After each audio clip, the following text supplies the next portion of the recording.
بسم الله الرحمن الرحيم. مرحبا بكم في قناه سني الطبخ. اليوم ان شاء الله راح نديروا فيديو على الحجل، هذا الحجل البري، ما على باليش المناطق الاخرى كيفاه يسموه، بصح هذه الطيور البريه. الوقت هذا وقت الصياد، كاين عائلات ولا ناس بزاف يحبوا يخرجوا يصيدوا، كما يقولوا صياده ورياضه، كما يحبوا يروحوا يرفهوا على نفوسهم بالصياده. كاين اللي يحب يصيد، هذه هوايه. كاين اللي يحب يصيد وفي نفس الوقت يستفيد، يجيب معاه هادو بعض الحيوانات البريه ولا الطيور البريه كما الحجل، السماين، القنون. يعني هذا الوقت مناسب جدا للصيد للناس اللي عندهم هذه الهوايه. انا كنت هنا تحصلت على هادو، كنا قلت ندير معكم فيديو. بزاف الناس اللي ما تعرفش كيفاه ديروا. هنا عنده عده طرق، كاين اللي يحشيوه، كاين اللي بالروز. المهم كاين اللي يطيبوه في الكوشه اون صوص، كاين اللي يطيبوه نورمال عادي في فوق النار عادي، كاين اللي يشويه. اليوم انا ان شاء الله راح نشوي معكم، نشوفوا الطريقه كيفاه. هنايا عندي انا هنايا هذه نقسموها هكذا. اذا عندي انا هنايا هذه الحجله هذه. لازم نهضر لكم ثاني معلومه على هذه الطيور هادو لازم يباتوا.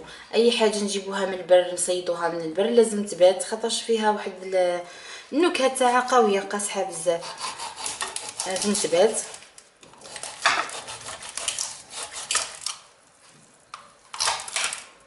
هذا لازم نقسموه على زوج.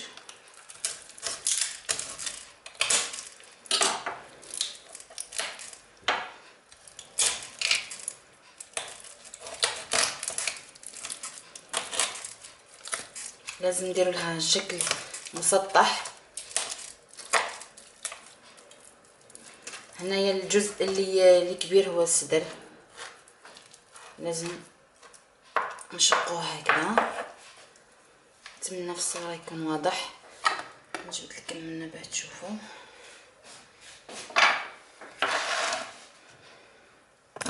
الكاميرا منا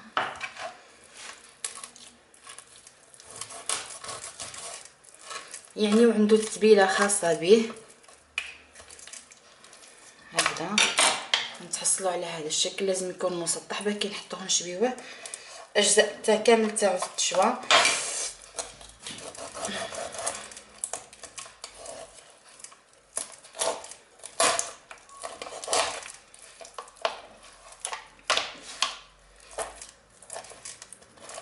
يعني وهادو الطيور اللي البريه يعني فيهم فوائد كبيره، خاطرش ما ياكلوش المواد اللي كيما الدجاج هذا العرب، عفوا ماشي الدجاج العرب، الدجاج الابيض اللي قاعدين يشريو فيه، يعني يكون جا بيدينا ما ناكلوش كامل، بصح للاسف.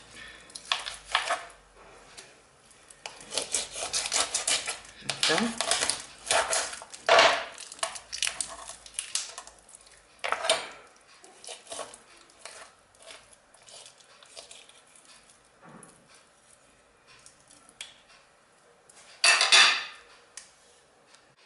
هنايا نجيو للتتبيله.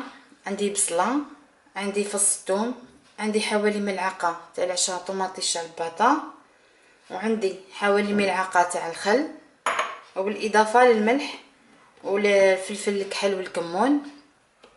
درك نربيو البصله ونربي الثوم ونعاود نرجع لكم. هنايا هاني ربيت البصله، ربيت الفص تاع الثوم. هذه هي التتبيله اللي نعتمدوها. واش نزيدو ملعقه تاع الخل، ونزيدو نتبلو اكيد بالملح والفلفل الكحل.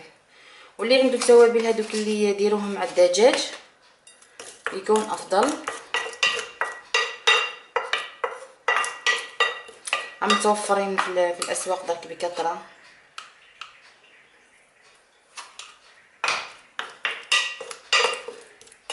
ونحاولوا نوزعوا هذه التتبيله كامل في اللحم تاعنا ولا في الطيور هادو. ونخليوهم يقعدوا فيهم على الاقل 3 سوايع هكذا باه البنه تدخل فيهم.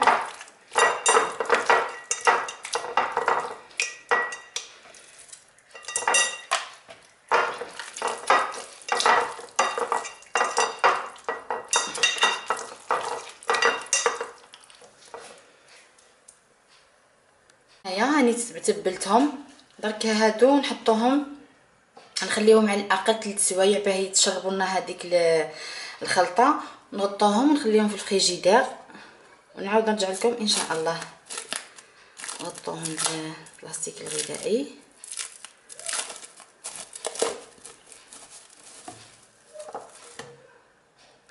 هنايا ندير الطاجين انا هذا صديقي ندير فيه كلش، منه شوايه منه طاجين منه كلش.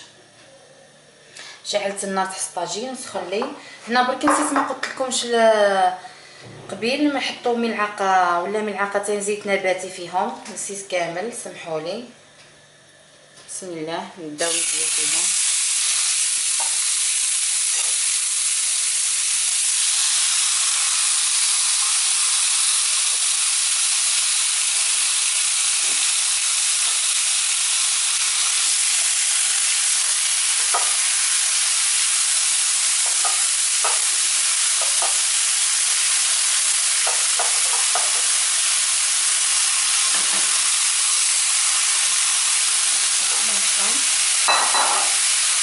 شوفنا من الجهه السفليه نعاودو نقلبوهم. هنايا نقلبوا على الجهه الاخرى. البصله تحمر.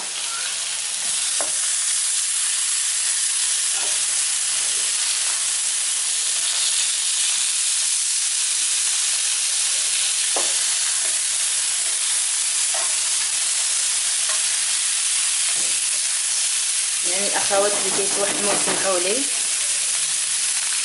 اذا هنايا هاو الطبق تاعنا وجد. نتمنى طريقتي تكون عجبكم، شهيتكم بالصحه ان شاء الله، وسمحوا لي الا كان سخفتكم. وإلا كان عجبكم الفيديو ضغطوا على زر الاعجاب وشاركوا في قناتي اللي مازال ما شاركش. والى اللقاء.